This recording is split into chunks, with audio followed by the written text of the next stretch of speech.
So ito guys yung aking tricycle Honda TMX 155. Bali ito yung battery, no.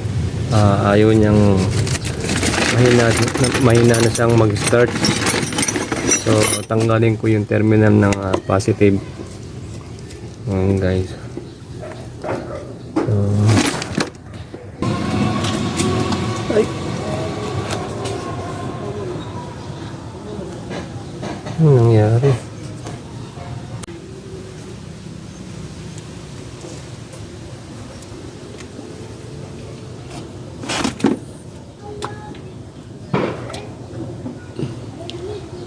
Dahil marami ng sira yung nahulog pa.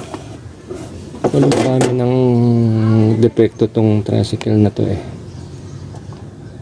Ngayon mamaya naman yung kadena naman ang gagawin ko. Dahil maingay, lumalagit yung kadena. Ito naman papacharge ko dahil mahina na rin. Ayaw naman mag-start. Bali ang sakit ito guys, sa umpisa may start ko, pero pag huminto ako, hininto ko yung tricycle, ayaw na mag-start.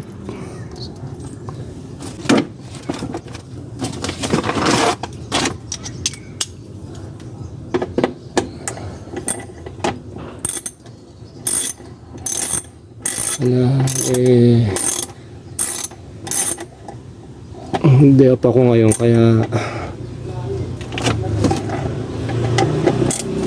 ang hirap kasi maglakad pag walang tricycle galing dito sa amin guys, papunta dun sa sakayan ng jeep sa labasan. Malayo-layo rin nilalakad ko or nagbibisikleta ako.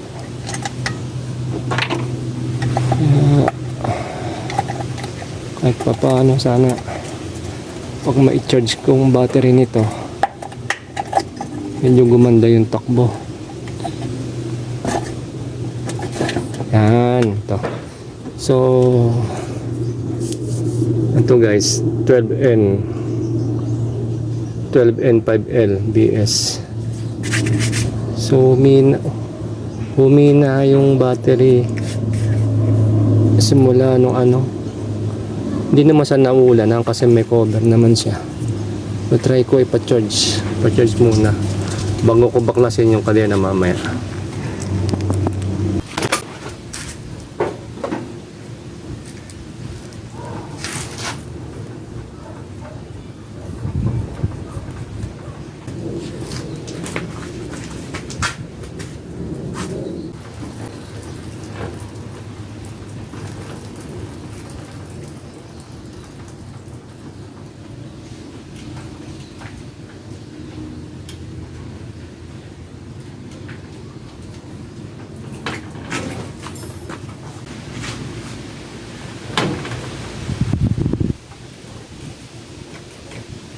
So ito guys, tapos na ako dito sa ating pag-repair sa gulong.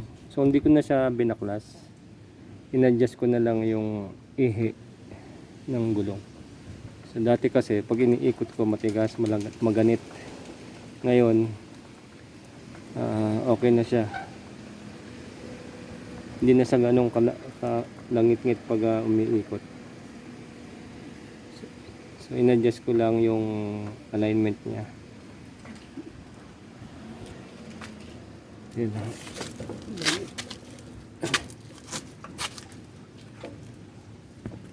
Kaya maganda na yung ikot ng gulong. Hindi na lumalangit-ngit.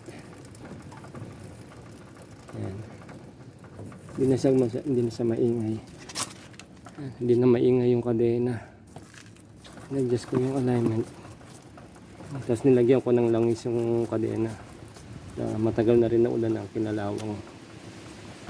So